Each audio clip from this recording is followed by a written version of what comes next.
Bueno, muy buenas tardes. Acá estamos colaborando con la licenciada Sandra Frattini, licenciada en Neurociencias.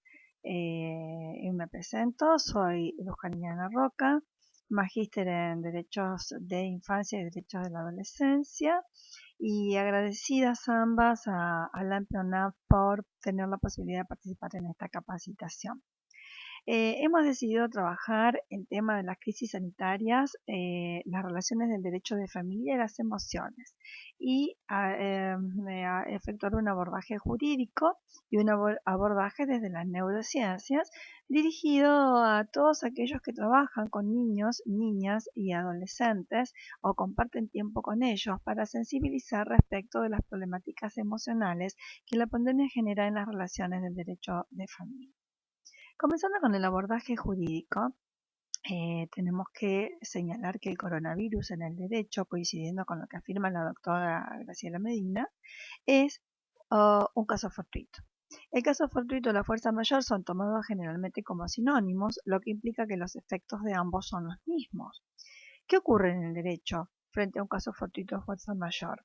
Bueno, en ambos casos nos encontramos frente a un hecho que resulta imposible de prevenir, por eso decimos que es imprevisible, que no puede evitarse, que produzca un daño jurídicamente relevante, por eso decimos que es inevitable, y que finalmente es un hecho ajeno a la voluntad del obligado.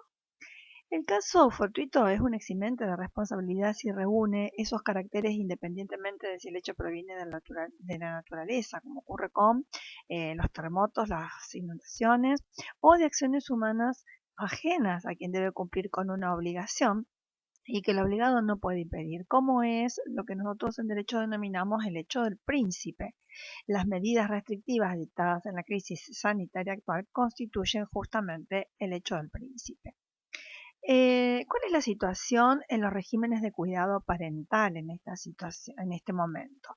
Muchos gobiernos adoptan medidas para contener la propagación del nuevo coronavirus. En Argentina se ha declarado la emergencia sanitaria en un contexto mundial complejo, porque el 11 de marzo la Organización Mundial de la Salud declaró el brote del nuevo coronavirus como una pandemia. La medida en nuestro país se enmarca en los lineamientos que la Organización Mundial de la Salud señala, debe reunir tres condiciones: plazo determinado, posibilidad de revisión y estar acorde con los principios de Siracusa. En consecuencia, debidamente se tienen que tomar medidas que protejan a la niñez y a la adolescencia, teniendo en cuenta el superior interés del niño, la niña y los adolescentes, que ha sido recepcionado por el Código Civil y Comercial de la Nación Argentina como derecho sustantivo, como principio hermenéutico y como regla de procedimiento en la toma de toda aquella decisión que involucre los derechos y los intereses de estos sujetos, poniendo énfasis en la protección de su derecho a la salud. Aparentemente, niños, niñas y adolescentes son asintomáticos, pero igualmente podrían contagiar a personas mayores. Por esa razón es que se han suspendido. Los ministerios de Educación han tomado decisiones como suspender las clases, se han visto suspendidas las visitas en las salas de trabajo social, se han visto suspendidas las visitas supervisadas en los puntos de encuentro. Son los progenitores, sin duda, los que deben ajustar su accionar derivado de las responsabilidades parentales a las normas sanitarias. El principio general es el elemento social preventivo y obligatorio en protección de la salud del niño y de la salud pública en general. En nuestro derecho local pueden darse diferentes situaciones, según nos encontremos frente a un caso de cuidado personal compartido, de modalidad indistinta, alternada o similares, o de cuidado personal unilateral, atribuido a uno de los progenitores. Para dar cumplimiento a los regímenes de comunicaciones y estancias en todos los casos, y cuando ambos progenitores están de acuerdo, se debería efectivizar lo pactado, generándose una obligación de los progenitores de extremar los cuidados al momento de circular con los niños, las niñas y los adolescentes que deben cambiar de domicilio. La circulación de los niños, niñas y adolescentes es excepcional y fundada en razones de interés superior. En la normativa local se contemplan situaciones de excepción que justifican el traslado, debiendo además contarse con una declaración jurada. Claramente sería deseable que los progenitores consensúen las posibles modificaciones sobre cómo efectivizar el tiempo de comunicación y de cuidado personal y cuáles son las formas seguras de encuentros y estancias que garanticen el derecho de los niños y de las niñas y de los adolescentes a comunicarse con su progenitor no conviviente, evitando la judicialización y la consiguiente habilitación de feria. El progenitor conviviente es quien está obligado a llevar adelante todo lo necesario para facilitar la comunicación conforme lo disponen las normas del derecho de familia argentino y a la vez evitar al máximo los riesgos para la salud individual y colectiva. Si los progenitores no logran consensuar adecuadamente los puntos anteriores, lo más deseable será que el niño, la niña o el adolescente permanezca con el progenitor a cuyo cargo está el cuidado personal de manera individual durante el periodo del aislamiento y hasta que se decida autorizar la salida. Esto va a impedir regímenes de comunicación del tipo de los que se realizan sin pernocta en la vía pública, en los shopping, porque esto no está siendo recomendado por la salud colectiva y por la salud individual. Es en este momento justamente tan particular cuando las nuevas tecnologías de la información y de la comunicación se constituyen en herramientas fundamentales para instrumentar la comunicación entre los niños y los progenitores y también entre los progenitores y las autoridades en todos los lugares del mundo afectados por la pandemia. Cuando hablamos de vías tecnológicas, en el primer caso, es decir, para facilitar la comunicación entre los niños, las niñas y adolescentes y sus progenitores, debemos señalar que sin invadir la esfera de privacidad del progenitor conviviente pueden habilitarse comunicaciones por varias vías. Se puede facilitar la comunicación sincrónica, individual y grupal por chat o videoconferencia a través de varias plataformas como Skype, WhatsApp, Hangout, Zoom, Teams, Jitsi Meet, entre otras muchas. Pero la comunicación asincrónica también es una herramienta muy útil que puede concretarse, por ejemplo, a través de mensajes de voz, de mensajes de texto, videos, fotos editadas. Tanto los progenitores como los parientes pueden, por ejemplo, leer un cuento, grabarlo y enviarlo en un video o en un mensaje de voz por una plataforma privada o pública. También tenemos a través de YouTube un servicio que es YouTube Kids para niños y niñas con contenidos teóricamente seleccionados, ¿no es cierto? Con control parental y filtros de contenido. Por supuesto, el uso de las tecnologías, cuando hay niños, niñas y adolescentes involucrados, debe hacerse siempre con base en las buenas prácticas recomendadas por las organizaciones en la materia. La necesidad de uso de vías tecnológicas en el segundo caso, es decir, la facilitación de la comunicación entre autoridades y progenitores, ha puesto de manifiesto en nuestro país, por lo menos, la urgente necesidad de pensar seriamente en nuevos abordajes dentro del Poder Judicial que faciliten la resolución de conflictos a distancia. Se han dado casos aquí que coincidimos con Graciela Medina que no constituyen una jurisprudencia obligatoria, que son decisiones tomadas en cada caso particular. Así, a lo largo y a lo ancho del país se ven diferentes situaciones generadas ante la imposibilidad de asistir a los edificios del tribunal en cumplimiento del aislamiento social preventivo y obligatorio. He aquí algunos ejemplos. En el sur del país se hizo lugar a la habilitación de feria, planteada por vía mail, para facilitar la revinculación con el progenitor no conviviente por medios telefónicos. En otro caso, un juez de paz notificó una demanda de alimentos por WhatsApp e indicó que la audiencia fijada se celebraría por videoconferencia a través de la aplicación Teams. Uno de los primeros fallos de los que se tuvo noticia denegó la habilitación de feria solicitada por un padre que exige el cumplimiento del régimen de comunicación de manera presencial, interrumpido por la progenitora con fundamento en la pandemia de coronavirus.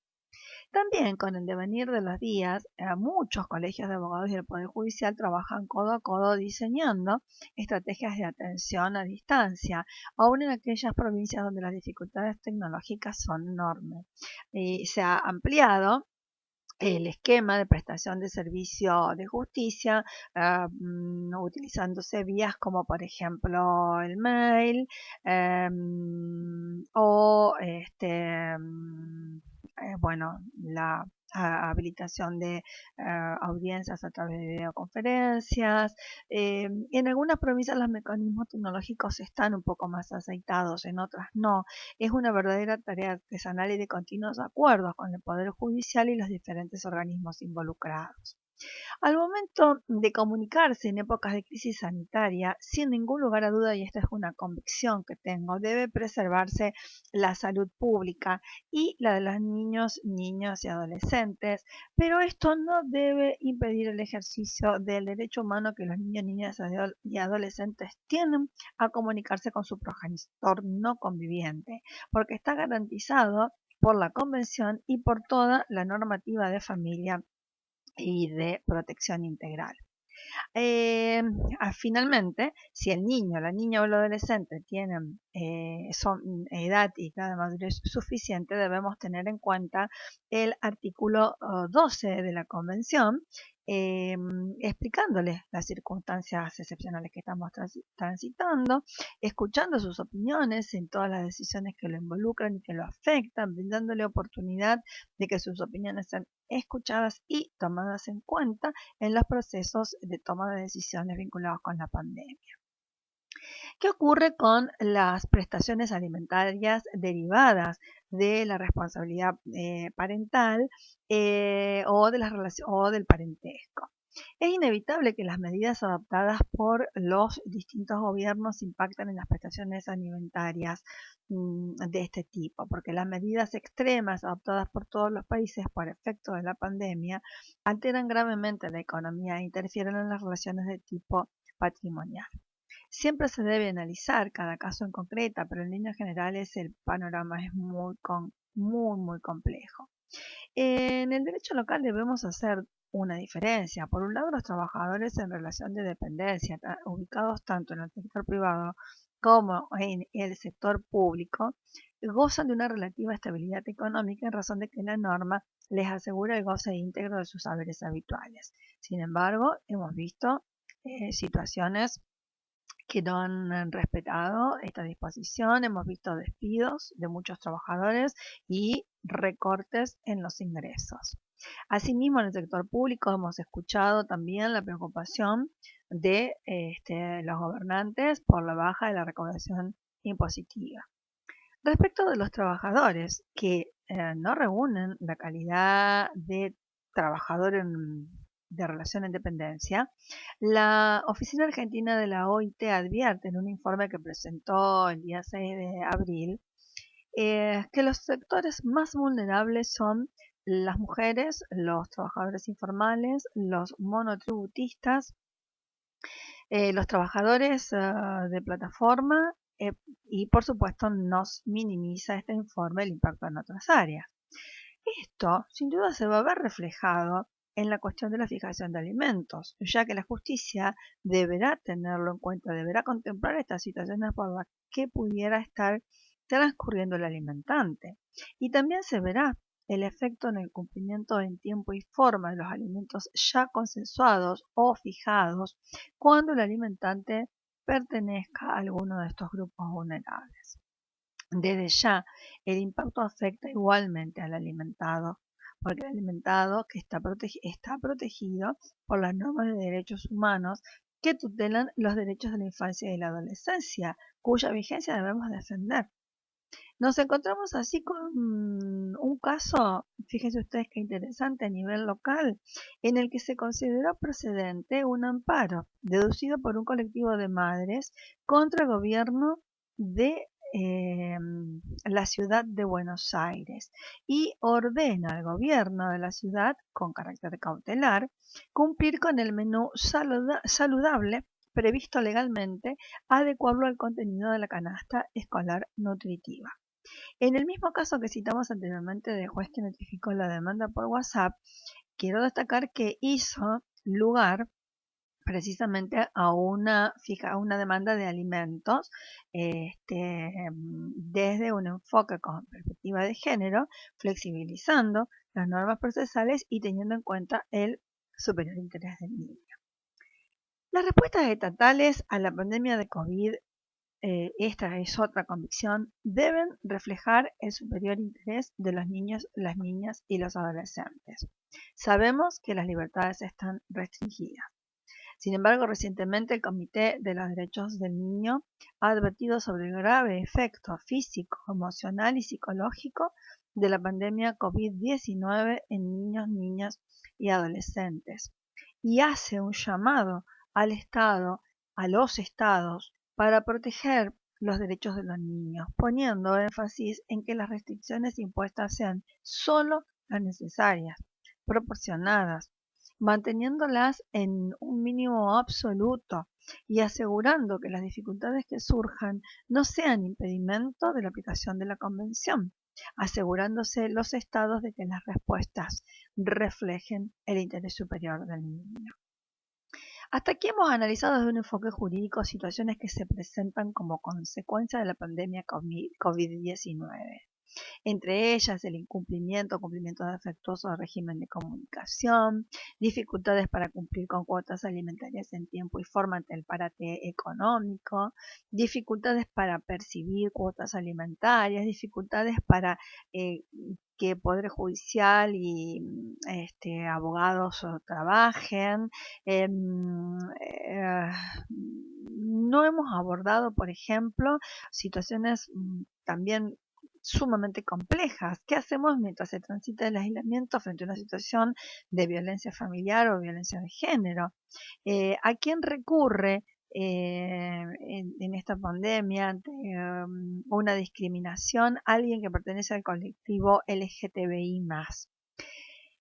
El aislamiento social preventivo y obligatorio ordenado a nivel local como consecuencia de la pandemia ha disparado nuestras emociones primarias cuando comenzamos a comprender la irregularidad del proceso que estamos transitando. Miedo, sorpresa, tristeza, enojo. Y las situaciones narradas hasta ahora se suman y decantan en sentimientos y en pensamientos muy difíciles de gestionar. Vamos a ver ahora qué nos dice la licenciada Sandra Frattini al respecto.